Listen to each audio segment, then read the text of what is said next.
एक डोसासाठी खूप famous place आहे, तर तिकडे मी एक्सप्लोर केलं. तिकडचे म्युझियम मी एक्सप्लोर केले. इवन त्रिवेंद्रममध्ये जे बेस्ट म्हणतात ना, की त्यांचं काहीतरी एक सोडा, लिट्टी सोडा का काहीतरी असं म्हटलं जातं, तर ते पण मी थोडंसं एक ट्राय केलं, जे मला वेगळं वाटलं थोडंसं.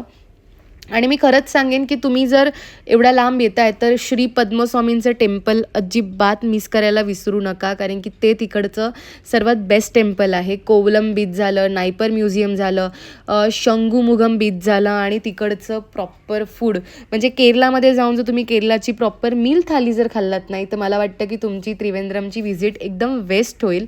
आणि तसंच बॅकवॉटरसाठी पुवार आहे, वेस्टर्न घाट्स आहेत, पोनमुडी आहे, अगस्त्यमाला आहे. इवन बरंच टेम्पलमध्ये तुम्हाला मी एकच सजेस्ट करेन, पद्मस्वामींचं टेम्पल. ते तुम्ही जर फिरलात नाही तर तुमची त्रिवेंद्रमची व्हिजिट वेस्ट होईल. पद्मनाथ स्वामीजींच्या टेम्पलमध्ये जाऊन आले, पण तिकडचा व्हिडिओ काढता नाही आला कारण की आतमध्ये